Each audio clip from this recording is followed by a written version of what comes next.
O Vitor Lupato está aqui conosco para falarmos de um assunto que chamou a nossa atenção esses dias.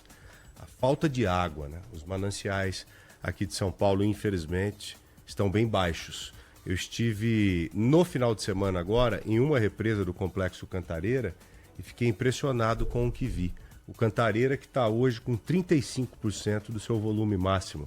Rio Grande sempre com 90, 100, agora está com 58, né? Os outros, quase que todos, nessa média de 20, 30%. Ou seja, é pouco pra caramba. Imagina a caixa d'água da sua casa, que tem aquele volume lá de 1.000, 5.000 litros, não sei, ela só com um terço ali. É o que nós temos hoje.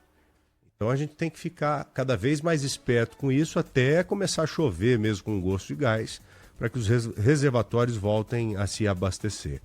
O Lupato, e já tem medida extrema sendo tomada nesse sentido, né? Boa tarde. Já, Joel, boa tarde para Oi. você, para Ana, para todos os ouvintes. Começa hoje às 9 horas da noite e vai até às 5 da manhã de amanhã, o primeiro dia com a pressão da água reduzida nas casas aqui da região metropolitana de São Paulo. Foi uma medida tomada pela Sabesp depois de uma deliberação da Arcesp, que é a Agência Reguladora de Serviços Públicos aqui do estado de São Paulo, porque, como você bem disse, se a gente somar os 7 reservatórios que abastecem a região metropolitana, só 38% do volume neste momento. E a previsão é de que continue, pelo menos por mais 2, 3 semanas, sem chuva. Então a Sabesp afirma que essa é uma medida de prevenção para tentar fazer com que naturalmente haja uma redução do consumo de água por parte de todos os cidadãos aqui da região. Ontem nós conversamos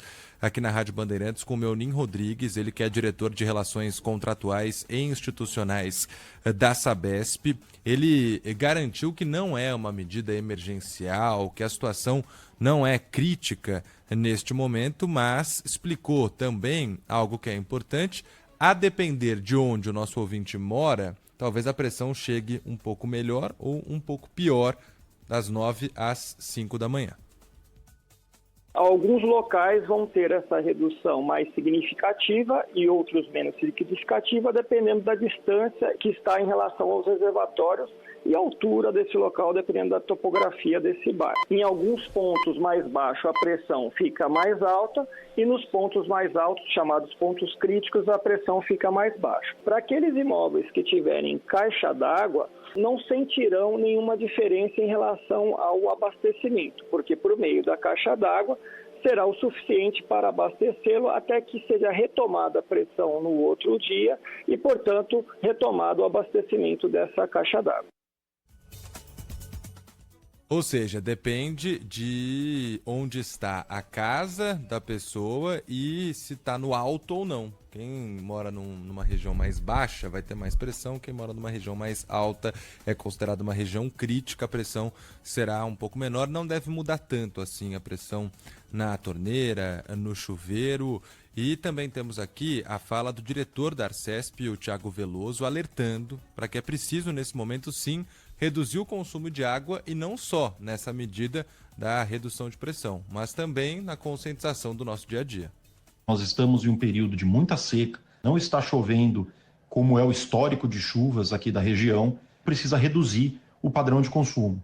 Nós tivemos um aumento recentemente do consumo de água, estamos voltando a patamares de consumo, inclusive anteriores à própria crise de 2014, e é importante que volte a ter uma conscientização, que não ocorra desperdícios, que não haja limpeza de calçadas, limpeza dos carros não seja feita com mangueiras, aquelas medidas simples, mas que trazem grande resultado em termos de preservação dos nossos reservatórios.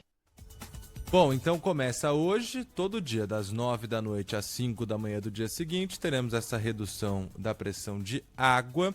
Ainda não há uma data definida para o término dessa medida de contingência, mas a gente sabe que provavelmente deve ficar até ali o meio de setembro, porque depois termina o inverno, já começa a primavera, que deve ser mais chuvosa do que o normal, e aí o período de chuva de vez mais para o fim do ano, recuperando todos os reservatórios. Quem tem caixa d'água lida com isso na maior boa. Agora, quem não tem, puxa vida, aí é problema.